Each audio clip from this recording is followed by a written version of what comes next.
RCR, la red que comunica y une al Perú. Y hemos venido comentando en los últimos programas un tema sumamente delicado para el país, ¿no? Y es que nuevamente la provincia de Putumayo, que es la zona limítrofe con Colombia, se encuentra en el centro de la noticia y también en un centro neurálgico con mucha presencia, ¿no?, de narcotráfico, ¿no?, pero también con alta presencia de lo que se denomina la disidencia de las FARC, ¿no? Es más, el alcalde de Putumayo, en un dramático llamado a inicio de esta semana, ha denunciado que los disidentes de la FARC vienen atemorizando a la población, ¿no? Incluso el fin de semana ingresaron a la zona para lanzar cientos de panfletos donde ya de manera abierta se invita a los jóvenes a unirse a estas bandas criminales, ¿no?, que en la actualidad lo que hacen es brindar protección a los narcotraficantes que operan en el lugar. Pero sin embargo, lo más peligroso es que esta labor de captación se ve facilitada porque los jóvenes en dicho lugar no tienen ninguna oportunidad de trabajo en el momento, ¿no? Pero también hay otro hecho que sí hay que tomarlo dentro ya de una lectura de investigación estratégica, ¿no? Los panfletos están solicitando apoyo primero financiero al alcalde de Putumayo o al representante que se encuentre encargado de la provincia. Y también se ha dirigido a las Fuerzas Armadas indicando: mantengamos las buenas relaciones establecidas entre países para no tener represalias con su personal o instalaciones a futuro. Por esa razón hemos querido invitar a José Luis Gil Becerra, ¿no?, exintegrante del Grupo Especial de Inteligencia GEIN, ¿no?, que capturó a Abimael Guzmán, este cabecilla terrorista, y a todo su grupo sanguinario criminal, ¿no? Además, él es analista en temas de seguridad e inteligencia estratégica, ¿no? Y además conoce, ¿no?, muy bien la zona, por eso que le agradecemos y tenemos el privilegio que esta mañana nos acompañe aquí en Enlace Regional. José Luis, qué gusto saludarte en realidad, y para que nos ilustres en realidad cuál es la situación en el Putumayo, porque conversábamos en la antesala, ¿no? Estos hechos ya datan de varios años, ¿no? Y lo cierto es que sistemáticamente esta disidencia de la FARC, o mejor dicho, grupos que ya están ligados al narcotráfico, paulatinamente van tomando posición de la zona, ¿no? Buenos días, José, te agradezco la entrevista. Buenos días al público a nivel nacional. Efectivamente, entre el año 2004, 2005 y 2006, en estos 3 años, por encargo de la DIRCOTE, los 2 primeros años, y luego por encargo del propio jefe de región de aquel tiempo, el general Julio Coa Mariño, yo trabajé en la región Loreto, específicamente en Iquitos, como parte de un equipo especial de inteligencia para ver la infiltración de las FARC en territorio peruano, y luego como oficial propio de la misma región Loreto. Con lo cual he tenido que viajar, he estado en la zona del Putumayo, en el río Putumayo, desde Huepí hasta el estrecho, y del estrecho hasta la zona de Leticia. La hemos recorrido en embarcaciones con los propios indígenas del lugar, las comunidades nativas del lugar, y recorriendo con los policías y con todos, viendo la realidad, y la verdad hay mucho de qué hablar sobre este tema y la gravedad de la presencia de las FARC en ese tiempo y hoy, ¿no?, que lo vemos con este comunicado nefasto que nosotros no podemos permitir como peruanos que vengan a amenazar a nuestro país. Ahora, José Luis, no es una casualidad que a los hechos acontecidos hace poco en la frontera entre Ecuador y Colombia, ahora se registre una movilización permanente en el triángulo que se conoce en la zona, ¿no?, que es la frontera entre Colombia, entre Perú y entre Brasil, ¿no?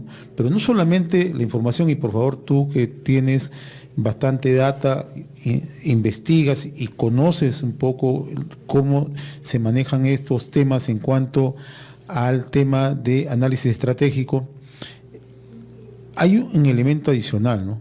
Fuerte presencia de narcotráfico, pero también hay, me parece, una ausencia del Estado, ¿no? Sí, yo voy a ir por partes y primero quiero hablar sobre la situación de las FARC desde el tiempo que yo he conocido y hoy con la nueva información, lo que estaba pasando. La frontera natural entre Perú y Colombia es el río Putumayo, pues, que va desde Huepí hasta Leticia. Son 1.600 kilómetros aproximadamente, uniendo Ecuador, Colombia, Perú y Brasil. Este gran río Putumayo, casi parecido al Amazonas, es realmente un lugar en el que se desplazan todos, ¿no? Traficantes, terroristas, traficantes de madera, etc. Para el lado colombiano, toda su frontera colombiana colindante con la peruana era parte de los frentes de las FARC. Las FARC estaban divididos en varios frentes, ¿no? Entonces teníamos el Frente 63 y otros con otras numeraciones que en este momento no me vienen a la memoria. Son los frentes que desarrollaban el trabajo ideológico, político y militar en estas zonas, ¿no? Que eran frontera con el Perú. Al principio, ¿no es cierto? Al principio de lo que yo tengo recuerdo, este traslado, este pase de los miembros de las FARC al lado peruano sin uniforme en un primer momento, no era pues para temas de diversión o temas de compra de algunos pertrechos o de fugarse de las fuerzas de seguridad colombianas que estaban acantonadas al frente. Luego viene el Plan Colombia, ¿no es cierto?, financiado por los Estados Unidos, donde Colombia, los americanos invierten una obscena cantidad de millones para el desarrollo de Colombia, y uno puede ver realmente si va desde un vuelo, un vuelo rasante por la zona, va a poder ver la diferencia del desarrollo que hay entre la zona de Perú y la zona de Colombia. Hay ganadería en la zona colombiana, hay infraestructura de colegios, o sea, se nota la mano americana respecto a la inversión. Pero además, en Leguízamo, ¿no es cierto? Leguízamo es una base militar de las Fuerzas Armadas de Colombia, que es una plataforma de guerra, ¿no es cierto?, inmensa, en la que se concentraron todas las fuerzas de seguridad colombianas en aquel tiempo, y seguramente en este momento deben estar ahí. Esta presencia de las Fuerzas Armadas colombianas con el apoyo norteamericano generó que haya un movimiento, haya un batir en la zona, ¿no es cierto?, de los miembros de las FARC y de los frentes terroristas, ¿no es cierto?, que desarrollaban su trabajo ahí. ¿Qué ha pasado? Que ahí recién se inicia el efecto globo. Antes no había efecto globo porque no había pues presencia de las fuerzas militares con tal contundencia. Por lo tanto, esta presión que ejercían las Fuerzas Armadas colombianas hacía que el efecto globo se produzca. Quiere decir que se trasladen a otras zonas que ya no eran Colombia. Pero mira, acá hay un detalle bien importante. No era política de las FARC en este momento, en el 2004, 5 y 6, tomen nota, internacionalizar el conflicto. Quiere decir, no iban a pasar a Perú a hacer un conflicto en el Perú, no iban a pasar a Ecuador para hacer un conflicto en Ecuador, y tampoco iban a pasar a Brasil para generar problema. No querían que las demás fuerzas del orden de los demás países ingresen a su territorio, o que ellas se sientan afectados por las fuerzas, por las FARC, para que no se logre que los países hagan trabajos conjuntos. Entonces decía, nosotros no nos metemos con nadie mientras ustedes, y ustedes no se meten con nosotros, ¿no? Esa era la lógica que se practicaba en ese momento. Pero fíjate tú, ahora tenemos a unas FARC, algunos le dicen solamente disidentes, como si con eso les quitáramos el tema de fondo, que es el tema ideológico. Yo me reafirmo en eso, pese a que la gente dice que hay tema de narcotráfico, que es cierto también, ¿no?, pero que hay un fondo ideológico de por medio. ¿Qué hacen? Los países legítimamente comienzan a hacer acuerdos. Ecuador hace acuerdos con Colombia, ¿no es cierto?, que es lo que más se conoce, Porque además, recuerdas tú, hace algunos años, las fuerzas de Colombia con la CIA o con las fuerzas americanas ingresan a territorio ecuatoriano, ¿no es cierto? Y matan pues al terrorista famoso Raúl Reyes de las FARC. Entonces, esta intervención en Ecuador deja en evidencia que las FARC sí habían entrado a otros territorios, amén de lo que nosotros estábamos diciendo de que efectivamente las FARC estaban entrando a territorio peruano, pero ahorita te voy a explicar esa parte. ¿Qué está pasando hoy? Como quiera que los dos países han hecho un acuerdo y están operando, y eso no sucedía con el gobierno de Correa, está sucediendo con este gobierno, que es otro presidente, que han hecho un acuerdo. ¿Qué hace las FARC? Golpea a la Fuerza de Seguridad de Ecuador por estrategia. O sea, no es que este guacho esté loquito, hay que tener cuidado. No es que el guacho esté loquito, que quiera desarrollarte su narcotráfico, no. Es un tema de estrategia político-militar en la zona, ¿no es cierto? Que si los dos países han hecho un convenio, ¿no es cierto? Entonces le golpeas a las fuerzas ecuatorianas para que rompan el convenio, porque si no, y los han amenazado y les han dicho, ¿no? Porque los vamos a golpear, a su ejército, a sus ciudadanos, y han secuestrado personas, han matado a estos periodistas, o sea, se han metido al territorio ecuatoriano para que rompan ese acuerdo. ¿Y qué pasa? Y ahora sale este comunicado, entre comillas, de las FARC, ¿y qué les dice? Fuerzas armadas de Perú, no se metan en este pleito, no hagan ustedes ningún trato con Colombia, porque si no los voy a atacar, al igual que lo está haciendo con Ecuador.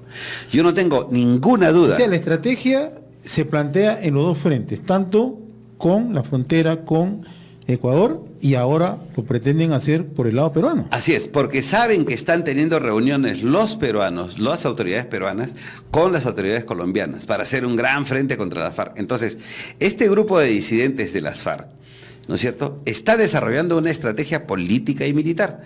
En el campo militar está desarrollando operaciones contra los militares ecuatorianos, está diciendo que va a atentar o va a desarrollar operaciones contra los militares peruanos, y no me va a parecer raro que comiencen a golpear a los brasileños. Ahora, esta amenaza que le hacen al alcalde de Putumayo no es una casualidad, no es un hecho aislado, es parte del desarrollo que ellos tienen dentro de su acción de violencia asociada con narcotráfico. Sí, de ninguna manera, nada, y lo he dicho y lo he repetido en este medio de comunicación. En terrorismo, nada es casualidad, señores. Aquel que crea que aparece un sujeto en un lado, que aparece un arma en otro sitio, que aparecen estas cosas, no es ni por casualidad ni porque alguien esté loquito. Responde a una estrategia de alguna organización terrorista. En este caso, esta es una estrategia de las FARC, de los disidentes de las FARC. ¿El Putumayo es una zona estratégica para los fines que busca esta disidencia de la FARC? Claro, para ellos es estratégico, ¿por qué? Porque son 3 países que tienen al sur de Colombia que pueden ser potenciales enemigos en sus planes. Por el norte pues tienen solamente a Venezuela, ¿no es cierto? Entonces, pero en el sur sí, en la zona sur y la zona oeste, sí pues tienen a Ecuador, tienen a Perú y tienen a Brasil. Entonces, están desarrollando una estrategia para frenar, para ponerles la mano, para que los estados piensen 2 veces si van a meter, si se van a juntar con Colombia en una estrategia conjunta de países para conjurar el problema, ¿no? Bien, estamos conversando con José Luis Gil Becerra, ex integrante del Grupo Especial de Inteligencia GEIN y analista en temas de seguridad e inteligencia estratégica. El tema que estamos abordando es la situación en la provincia del Putumayo, que es zona limítrofe con Colombia. ¿Esto qué significa, José Luis? Que estamos frente a un hecho que, así como hay fuerte presencia en narcotráfico, también hay un adiestramiento ideológico en la zona. Sí, por supuesto. A ver, mira lo curioso del documento que ellos han enviado, que creo yo que muy poca gente se ha dado cuenta. Si tú lees en el segundo párrafo, dice, no, el Frente Oliver Sinestierra, bla, bla, bla, 4 reglones más, dice, a los señores jóvenes del internado, hacemos un llamado para unirse a nuestras filas. Nosotros tenemos nuestros propios principios y nuestros ideales. Ya, muy bien. ¿A quiénes creen ustedes que se refiere con los señores jóvenes del internado? En el Putumayo, en el lado peruano, existen, hasta donde tuve información, hasta 2 internados de jóvenes, donde nuestros jóvenes de las comunidades van a pasar sus clases, van a tener clases durante una semana y los jóvenes migran esa semana, van a su internado, donde van los profesores por una semana, por 2 semanas, por 3 semanas, a dictar clases. A ellos les está diciendo lo que te acabo de leer. Hacen un llamado a los jóvenes del internado, porque saben que los jóvenes del internado son todos ellos que van de las comunidades hasta estos colegios, ¿no? Ese es el internado. En provincia, en la selva, en la zona del Putumayo funciona, porque por la misma característica de la selva, los jóvenes no pueden desplazarse todos los días donde está su centro de estudios. Por lo tanto, se trasladan una vez a la semana a un internado, ¿no es cierto? Ahora, ahí está el objetivo, o sea, captarlos. Por supuesto, pero está clarísimo acá. A los jóvenes del internado hacemos un llamado para unirse a nuestras fuerzas. O sea, ya este llamado de unir a las fuerzas de los jóvenes peruanos es una afrenta contra el Estado y la nación peruana, porque organizaciones terroristas de otros países están llamando a nuestros jóvenes para que se unan a nuestra fila. Esto es muy grave, realmente es absolutamente grave. Ahora, ¿y cómo funciona el narcotráfico? Porque siempre nos hemos centrado en, y lo digo abiertamente, incluso en la información periodística, en la investigación periodística, siempre se centra el tema del narcotráfico, pero tú nos acabas de añadir un elemento central. No están desligados ideológicamente de lo que ellos siempre han buscado, ¿no? El terror por encima de, o sea, imponer el terror y su ideología. Pero el narcotráfico también anda asociado ahí, ¿no? Sí, a ver, es bastante complejo, requiere de mucho tiempo poder explicar la relación entre el terrorismo y el narcotráfico. Sucede incluso acá en el Perú y sucede en el tema del BRAE, hay posiciones muy fuertes sobre esto. Jaime Antesana, por ejemplo, es un defensor de la tesis de que esto es solamente narcotráfico, y yo soy un defensor de que esto es terrorismo más narcotráfico. ¿Y por qué es necesaria hacer esa diferencia? Para poder adecuar políticas de Estado claras y no confusas. Fíjate tú, solamente en el BRAE tenemos que definir 2 cosas. O el narcotráfico gira en torno del terrorismo, o el terrorismo gira en torno del narcotráfico, y eso es importante. Mi tesis es de que el narcotráfico gira en torno del terrorismo. El terrorismo usa el narcotráfico. Hay una serie de razones ideológicas que tienen que ver con el problema de la tierra, con la tenencia de la tierra, con tierra para quien la trabaja, etcétera, etcétera, que son fundamentos filosóficos, ideológicos y políticos. Lo mismo sucede con las FARC. En el otro lado, las FARC controlan el narcotráfico porque controlan todo el proceso. Se vuelven per se narcotraficantes, pero hay que ir al fondo del tema. ¿Qué hacen? Controlan al campesino, controlan la hoja de coca, controlan la producción y controlan el traslado. ¿Para qué? Para que el campesino sea, según ellos, el que lleve la mayor ventaja en las ganancias, porque además no les interesa, no desprecian, en todo caso, a dónde vaya la droga. El nivel de personas adictas a las drogas en la zona selva de Colombia es ínfima. Por lo tanto, toda la droga que se produce va a dañar, obviamente, no a su país, sino va a dañar a otros mercados. Por lo tanto, hay un contenido ideológico que nosotros no podemos olvidar, que nosotros no podemos soslayar. El análisis debe ser integral, estratégico, para poder entender qué hacemos aquí. Entonces esto trae, también trae, obviamente, planteamiento de solución. ¿Qué está pasando con nuestros jóvenes allá? ¿Acaso tenemos fortalecido la actividad del sector de educación en la zona? ¿Acaso las operaciones contra el narcotráfico son exitosas? ¿Cuánto ha desarrollado el cultivo de hoja de coca en la zona? Fíjese, en el año 2004, 2005 y 2006 habían aproximadamente 12.000 hectáreas de hoja de coca. Hubo una información no confirmada de que las FARC y los narcotraficantes, las firmas, habían trasladado desde el BRAE aproximadamente unos 100.000 o 200.000 plantones, no tengo el número exacto, plantones de hoja, en un lugar donde eran más resistentes. No sabemos cuánto han desarrollado, pero tengo la plena seguridad que hoy ya no hay 12.000 hectáreas en la zona. hay mucho más. Y mira, esto es un problema muy grave, porque miren, en aquel tiempo, yo no sé si, yo estoy seguro que esto persiste. ¿Qué es lo que generaba la presencia de las FARC en la zona fronteriza peruano-colombiana? Generaba, obviamente, tráfico de drogas, generaba delincuencia, generaba migración ilegal por las distancias que había. Los peruanos pasaban a Colombia a atenderse en los hospitales ecuatorianos, pero con cédula colombiana.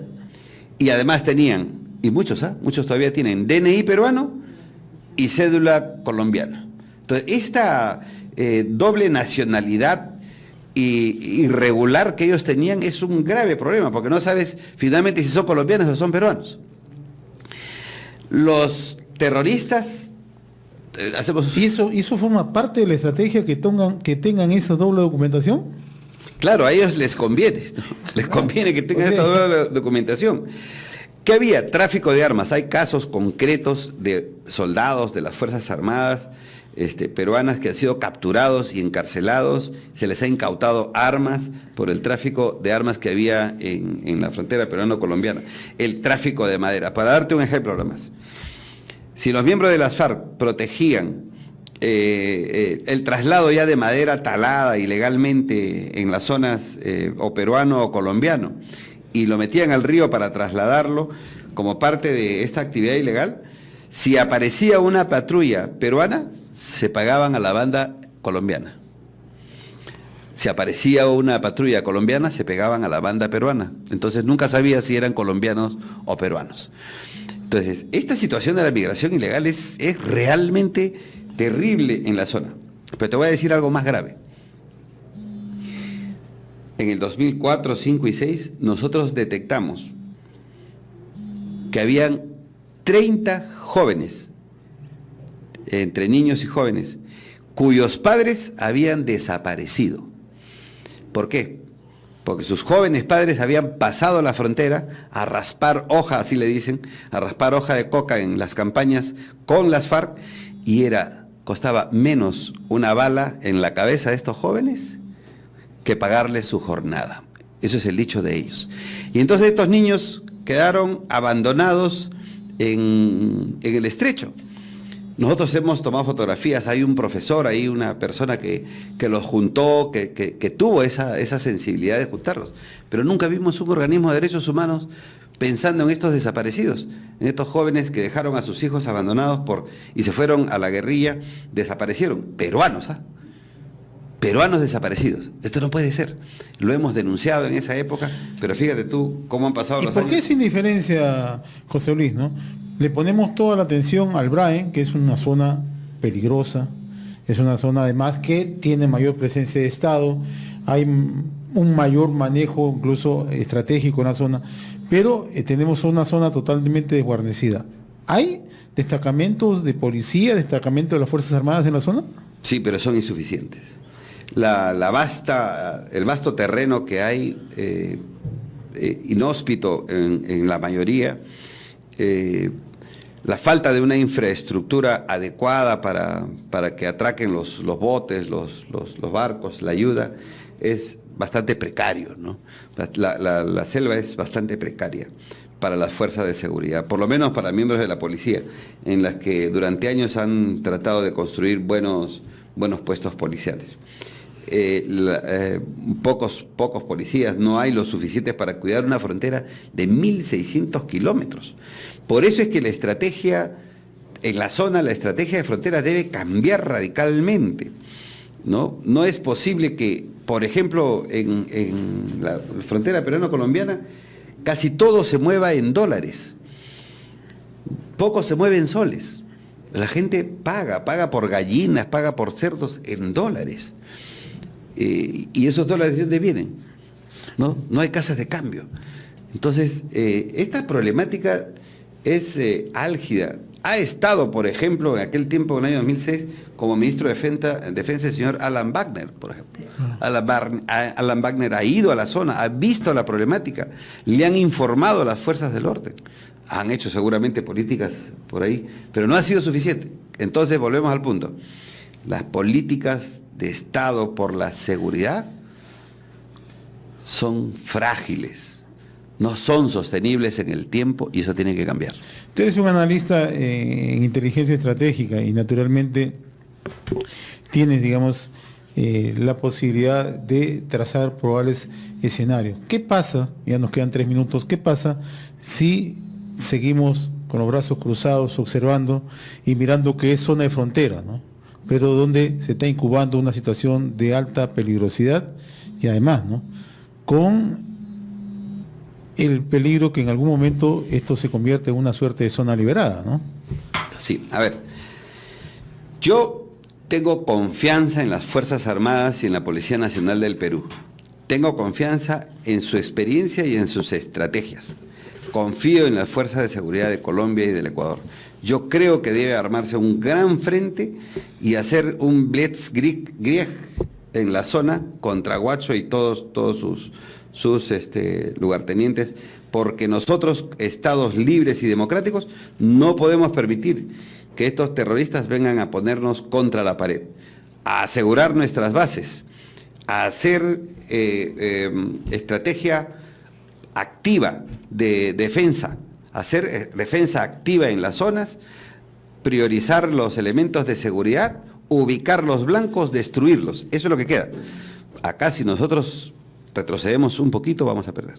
¿De cuántas fuerzas operativas de disidentes de la FARC podríamos estar hablando en estos momentos? ¿Es posible tener una estimación o es muy difícil cuantificarlos? Es muy difícil porque no te olvides que la FARC desarrolló 9 frentes. ¿Ya? 9 frentes casi en toda la parte de la selva de Colombia y son miles de personas que han quedado libres. Yo no tengo un número exacto en este momento, pero son miles de disidentes de la FARC, a quienes ya no consideran la FARC. No. Ellos se consideran las FARC. Entonces, no hay que soslayar este problema, no hay que minimizarlos, no hay que bajar la guardia. Estrategia militar, estrategia policial, mucha inteligencia, inversión, vamos a recuperar a nuestros jóvenes. Si no... Y para finalizar, ¿en cuánto armamento están bien dotados? Tienen armamento, tienen mucho armamento. Mira, los informes de inteligencia de hace 2 o 3 años daban cuenta en una posibilidad de que se iba a dar un acuerdo de paz con las FARC. Ya se sabía de que los miembros de las FARC, grupos disidentes, estaban escondiendo las armas para el futuro, porque ¿qué iban a vivir? Tienen 50 años viviendo del terrorismo y de la guerrilla. Van a vivir de algo. Y te aseguro de que en muchos países o en varios países de Sudamérica seguramente estos traficantes o estos delincuentes que no se han quedado como disidentes en las FARC, que se hayan ido a otros países a hacer actos de sicariato. Pero estos sí tienen una fuerza bélica importante. José Luis, yo te agradezco por habernos permitido esta comunicación esta mañana aquí en los estudios de RCR y un tema tan delicado, ¿no?, sobre la situación que se presenta en estos momentos en la provincia de Putumayo, límite con Colombia. Como siempre, muchas gracias, José Luis. Muchas gracias, José. Y estuvo con nosotros José Luis Gil Becerra, ex integrante del Grupo Especial de Inteligencia GEIN, analista en temas de seguridad e inteligencia estratégica. RCR, la red que comunica y une al Perú.